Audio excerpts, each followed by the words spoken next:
Assalamualaikum warahmatullahi wabarakatuh. Perkenalkan, nama saya Dina Padila Nasution dengan NIM 201404015 dari kelas Tadris Matematika A UIN Imam Bonjol Negeri Padang.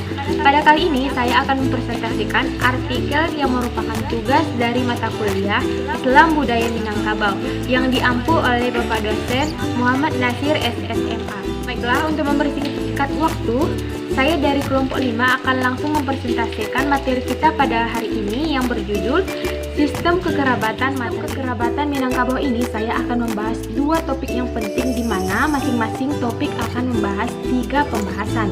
Topik yang pertama yaitu kekerabatan matrilineal.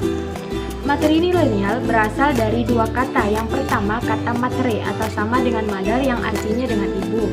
Sedangkan kata yang kedua berasal dari kata lineal yang artinya garis. Nah, jadi kekerabatan matrilineal ini adalah garis keturunan yang disandarkan kepada perempuan ataupun ibu lurus ke atas dan anak perempuan. Ciri dari keturunan matrilineal ini yaitu yang pertama, keturunan dihitung menurut garis ibu. Yang kedua, ikatan kesukuan terbentuk dari garis ibu. Yang ketiga, perkawinan bersifat eksogami, di mana perkawinan ini tidak mengharuskan harus mengawinkan antara dua suku yang sama. Yang selanjutnya, kekuasaan kemenakan berada pada mama. Yang kelima, perkawinan bersifat matrilokal. Matrilokal ini artinya yaitu setelah menikah laki-laki harus tinggal di keluarga lingkungan istrinya. Yang selanjutnya yaitu warisan diturunkan dari mama ke kemenakan. Yang ketujuh, mama bertanggung jawab atas kemenakannya. Sedangkan yang kedelapan, ayah sebagai kepala keluarga hanya sebagai simbol. Seperti yang saya katakan tadi, bahwa setiap topik memiliki 3 pembahasan. Nah, pada topik ini pembahasan yang pertama itu berjudul perkawinan eksogami. Perkawinan ini mengharuskan seseorang mencari jodoh keluar lingkungan kerabat garis matrilineal ataupun keluar lingkungan perkauman, keluar lingkungan perkampungan, keluar lingkungan suku. Nah, jika perkawinan ini dilakukan maka akan berakibat kepada harta pusaka dan sistem kekerabatan. Dalam pikiran orang Minangkabau, perkawinan yang paling ideal adalah perkawinan antara sesama keluarga kerabat, di mana perkawinan ini dilakukan oleh seorang anak dan seorang kemenakannya, dan perkawinan ambil-mengambil yang artinya saudara kakak beradik laki-laki ataupun perempuan si A menikah secara bersilang dengan kakak beradik laki-laki ataupun perempuan. Residensi matrilokal. Residensi matrilokal ini adalah seseorang laki-laki yang telah menikah akan tinggal bersama keluarga istrinya, di mana pada saat perkawinan laki-laki ataupun suami ini dijemput oleh keluarga perempuan dengan upacara adat marapulai atau adat melepas mempelai, dan statusnya di dalam keluarga istri itu hanya sebagai orang yang datang atau biasa disebut dengan sumando, dan tidak memiliki kekuasaan apapun. Bahkan anak semana dikatakan sedalam-dalam payo sehingga dada itik, seelok-elok sumando. Yang ketiga adalah konsep tentang harta ataupun sako dan pusako. Pada dasarnya, masyarakat yang masih menganut sistem matrilineal ini seperti Minangkabau, yang menjadi ahli warisnya adalah anak-anak perempuan ataupun wanita, dan diturunkan secara turun-temurun. Dan sistem ini bersifat komunal, yang artinya harta itu milik bersama seluruh kerabat dan bersama seluruh sekaum yang secara genealogis menurut garis keturunan perempuan. Pengertian dari sako dan pusako. Yang pertama yaitu sako.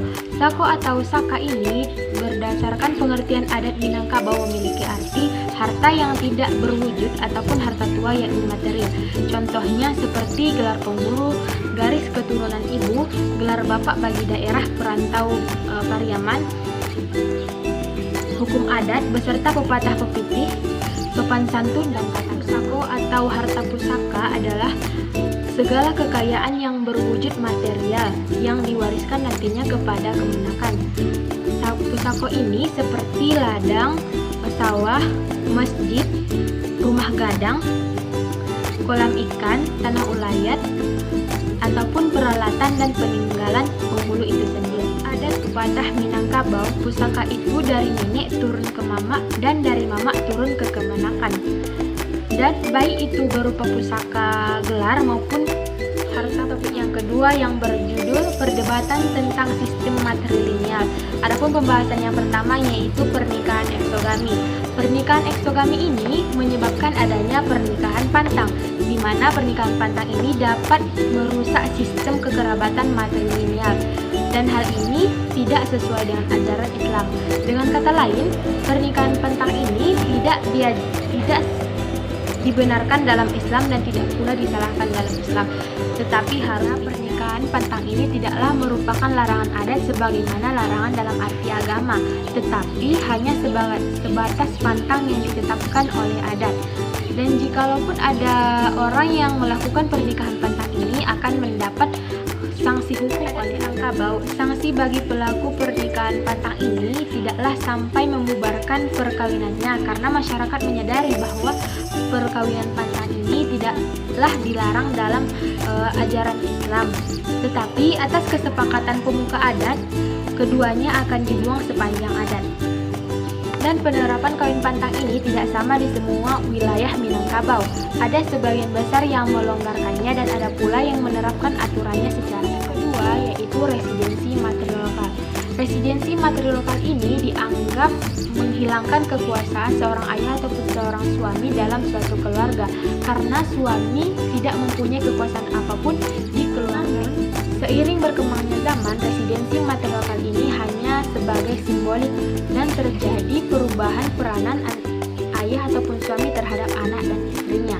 Dan hal itu dikarenakan oleh beberapa faktor, seperti berkurangnya rumah gadang, keinginan orang Minangkabau merantau, dan masuknya Islam dan pendidikan modern yang membawa perubahan-perubahan cara berpikir dalam hidup berkeluarga. Yang ketiga yaitu sistem pewarisan. Pembagian warisan dalam sistem matrilineal ini bersifat kolektif, di mana harta ini milik bersama oleh kerabat sebagai simbol kebesaran ataupun kebanggaan keluarga. Harta ini diterima secara turun-temurun yang dianggap tidak sesuai dengan ajaran Islam. Hal ini merupakan bentuk kesalahan dalam memahami status. Kemudian, setelah agama Islam berkembang, maka secara berangsur-angsur pula agama Islam ini mempengaruhi sistem kewarisan harta pada adat Minangkabau, di mana pemuka adat dan pemuka agama membagi pusaka ini menjadi dua bagian. Yang pertama, pusaka tinggi dan pusaka rendah. Pusaka tinggi ini memiliki arti yaitu harta warisan yang diturunkan secara temurun dari orang-orang yang terdahulu, yang tidak diketahui siapa orang yang pertama kali memperoleh atau mendapat harta tersebut. Sedangkan harta pusaka rendah ialah harta pencarian orang tua selama ikatan pernikahan dan harta yang diberikan oleh mama kepada kemenakannya, yang harta itu merupakan hasil pencarian dari mama itu sendiri. Cara pewarisannya, harta pusaka tinggi ini diserahkan kepada adat, sedangkan harta pusaka rendah ini diserahkan kepada ajaran Islam ataupun hukum faraid. Sekian presentasi yang dapat saya sampaikan, dan terima kasih kepada teman-teman semua yang sudah menonton, dan mudah-mudahan video ini bermanfaat bagi saya dan bagi teman-teman semua. Dan apabila ada kata-kata yang salah ataupun cara pengucapan saya yang kurang baik, saya mohon maaf. Saya Dina Padilla Nasution, pamit undur diri. Assalamualaikum warahmatullahi wabarakatuh.